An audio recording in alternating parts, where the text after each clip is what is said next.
At 4, State Superintendent Ryan Walters says he wants to create a faith-based commission. OU Nightly's Dakota McDowell-Wapakichi joins us live from the newsroom. Dakota.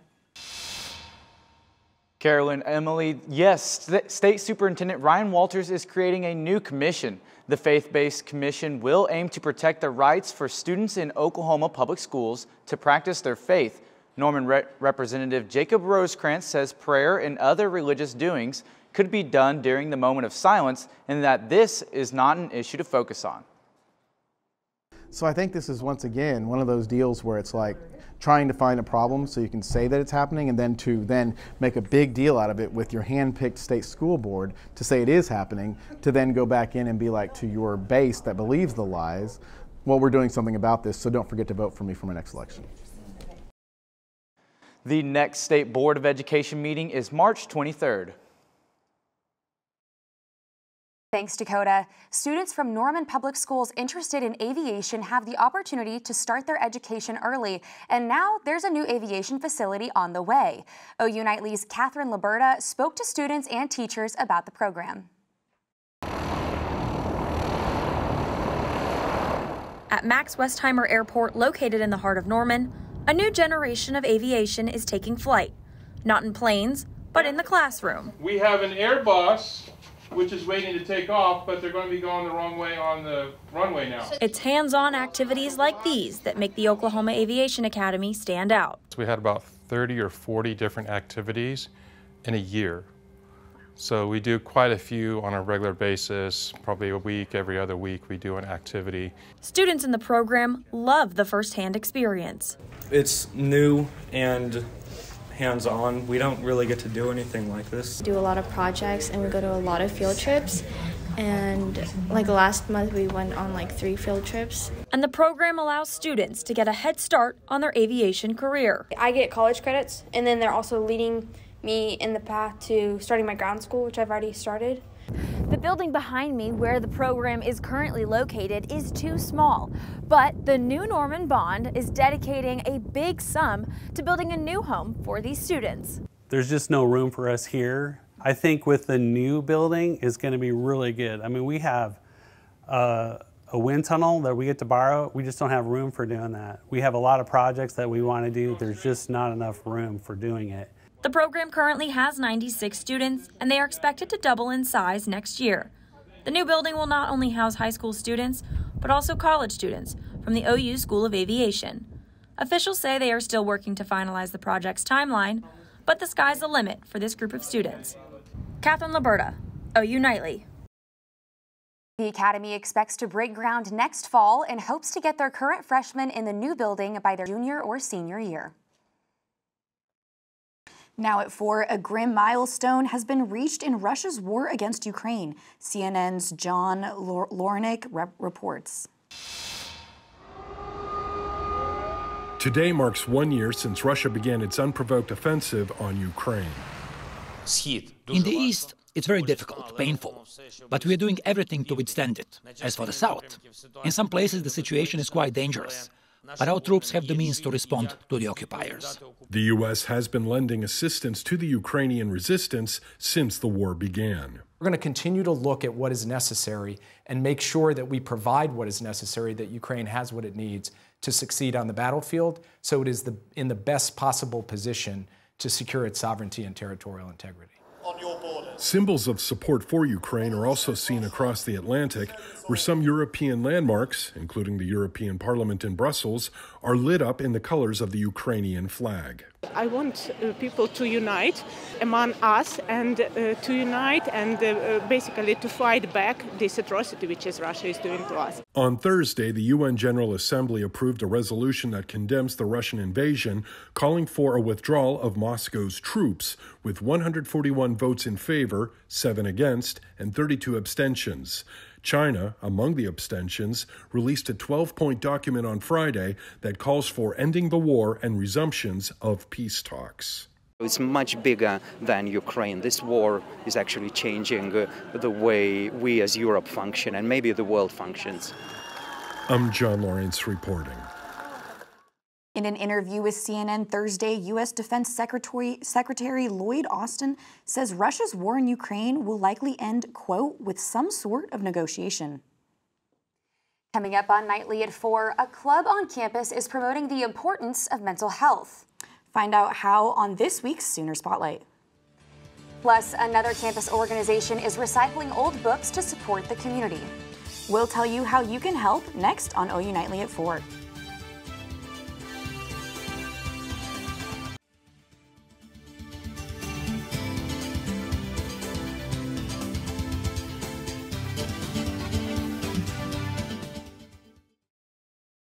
If you found old books while spring cleaning but don't want to throw them away, you can find them a new home in the hands of someone who needs them. That's right. Going until Friday of next week, the Student Government Association, Undergraduate Student Congress, and the OU Food Pantry are holding a book drive to help combat and raise awareness about educational inequality in adults and children. In my committee, I focused on raising awareness through drives in different areas. I think in this sense, we are bringing awareness to educational inequality because not everybody has equal opportunity to have resources to things such as books. Donation bins can be found in Walker Tower, the Union, and the Conoco Student Leadership Center. On this week's edition of Sooner Spotlight, OU Nightly's Stone Weber visited the Black Men's Mental Health Club to learn more. The Black Men's Mental Health Club held its second meeting of the semester last night with Our Voice, another mental health organization on campus. The panel featured Dr. Rodney Bates, as well as members from Our Voice. To President Andrew Reddick, this group has one goal in mind. Our goal is to increase awareness and erase stigmas. There's a lot of stigmas associated with black men through generations, and we want to be able to eliminate those and erase those by providing a sense of community, a sense of brotherhood, if you will, as well as providing resources for individuals. That stigma is a serious problem. According to the National Alliance on Mental Illness, 63% of black people believe that a mental health condition is a sign of weakness. Founder Kiara Bogan says this organization is a safe space. My goal through starting this organization was to bring a safe space to all of the black men on campus, because as a woman we have Getting to the Root, which is like our sister organization, but they didn't really have anything like that, so I wanted them to have the same options and ideas that we have. For some people, like Carolynn McClish, the importance of mental health hits close to home. So mental health means everything to me. Growing up, I lost my childhood best friend to mental health, and it was typically hard for me. And one of the promises I made for myself and I made to her is that I will never quit, I will never back down. In addition to the Black Men's Mental Health Club and Our Voice, OU Advocates and Goddard Health Center are also resources available for students on campus. Stone Weber, OU Nightly. The organization says its next event will be a game night next Thursday at the Jim Thorpe Multicultural Center. Up next on Nightly at 4, a furry feline with ambition to reach great heights and relax. Stick around to meet this week's Pet of the Week, looking for a forever home. Emily, changes are on the way with the weather. That's right, Carolyn. OU meteorologist Josh Duncan joins us with what he'll be talking about after the break. Josh?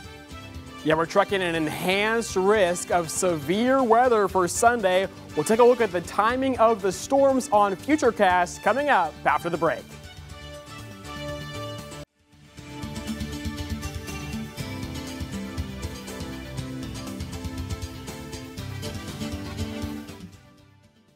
Welcome back. The moment you've all been waiting for is here. Our furry friend is a feline this week, and she is a cutie. This is Jelly Roll. She's been with us for a few months now, and she came to us from a situation where her owner went into assisted living and couldn't keep her anymore. She's pretty much a relaxer. She finds the highest spot she can in the cat room, and she will make herself a bed there, and then if there's something interesting going on, she'll come down to see what's happening. If you or someone you know is interested in Jelly Roll, visit Second Chance Animal Sanctuary at their website, www.secondchancenorman.com. It is never too late to help an animal in need. And the Oklahoma Aquarium in Jenks is preparing for its largest fundraiser of the year. The annual event, Splash, raises money to allow students to attend the aquarium for free. The event will take place tomorrow evening. It'll bring together craft beer breweries and top local chefs to create a unique experience for guests. Organizers say the fundraiser will include raffles, a silent auction, and a wine and whiskey pull. If you want to attend the event, general admission and VIP tickets are still available on the aquarium's website. Guests must be 21 and older to attend. Good afternoon. Taking a live look outside right here by Gaylord Hall. You can see we have a cloudy sky. Our temperature in Norman is 32 degrees, so it is freezing right now. And we're watching closely for the chance of a little bit of drizzle this evening, but no significant precipitation expected. And then overnight tonight, temperatures are actually not going to fall off too much. Our low 31 in Norman, and then after midnight, our temperatures are actually going to start to rise just a little bit by the time you step out the door tomorrow morning. And then for your Saturday, it will be warmer than the past couple of days have been. Highs in the mid to upper 40s with a very slight chance of a passing shower throughout the day, but most places will be dry to start the weekend on Saturday. So here's a look at Futurecast. Again, notice just a few spits and sprinkles possible of some light drizzle or freezing drizzle. No major impacts expected overnight tonight. And then taking a look at the day tomorrow, notice all the widespread cloud cover across our state. And again, just a slight chance for a few showers, especially across northeastern parts of Oklahoma coming up on Saturday. Then our attention turns to Sunday. Notice the winds on Sunday coming out of the south, gusting up to 25 or 30 miles per hour as we get into the afternoon. That's going to start to bring in some much warmer air for Sunday. Highs in the upper 60s to low 70s for many areas. So it is going to be feeling like spring coming up for the second half of the weekend.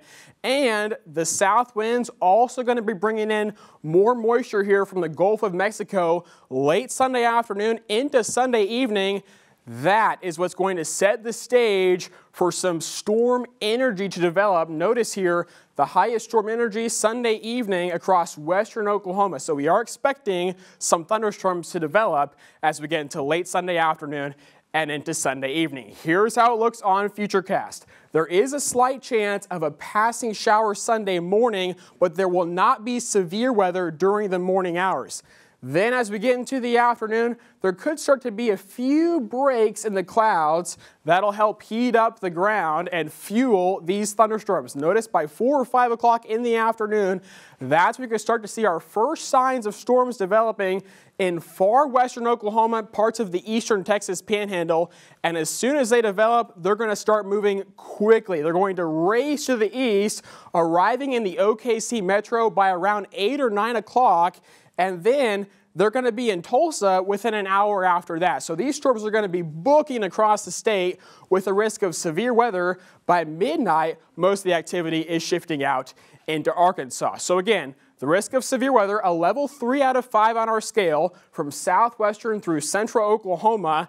And here are the threats that we're expecting for the Sunday storms. The highest risk is for wind gusts that could be 60 to 70 miles per hour. There's also a chance of a few spin-up tornadoes, likely going to be weak and brief, but we'll have to keep an eye on that closely, and also a chance for some hail that should be around the size of quarters. So in preparation for Sunday's event, you just want to make sure, because this is the first significant severe weather event of 2023, make sure you have multiple ways to receive warnings and have a plan in place just in case a severe storm approaches your area. Your 7-day forecast shows some warmer weather on the way after the storms move out on Sunday.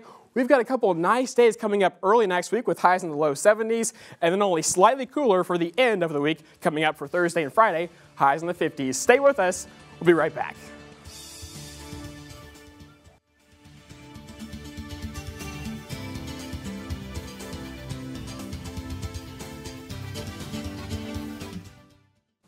OU's Hudson College of Public Health has a new dean. Dr. Dale Bratzler is now the dean of the college. Dr. Bratzler is a professor at both the College of Public Health and College of Medicine. He has acted as OU's chief COVID-19 officer since June 2020, and he serves as a state and national expert on COVID-19. He has been and will continue to play an integral role in OU's health and safety.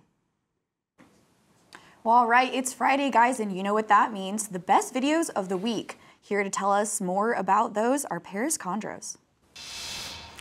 Thanks, ladies. For our first caught on camera video, we have a real heartwarming one. The basketball star James Harden shared a video chat he had on Wednesday with a Michigan State University shooting survivor, John Howe. John became critically injured after a bullet hit his spinal cord, which left him paralyzed. The video showcases Harden giving words of encouragement and some game-worn sneakers to the student. Family of John say Harden is his favorite player as he is studying sports management at MSU. All right, our next one is a bit scary. This one comes out of Alaska. Tracy Hansen was out late Thursday night when her routine walk took a drastic turn as she ended up being trampled by a moose.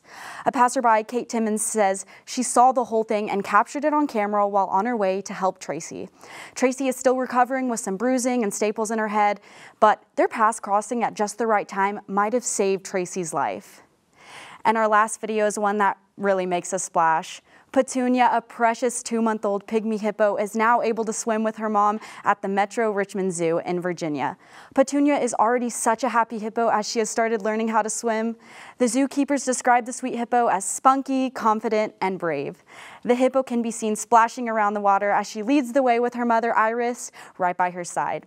And that wraps up our videos for this week. Back to you guys. Thanks, Paris. A cat missing for 9 years in Virginia has been reunited with her owner. The owner says she spent years looking for Piper after she escaped. The Henrico County animal officials got a call on Tuesday about a stray cat that refused to leave their porch. The cat was taken to a shelter where rescuers found her microchip. After doing some digging, they were able to reach the owner and reunite the two.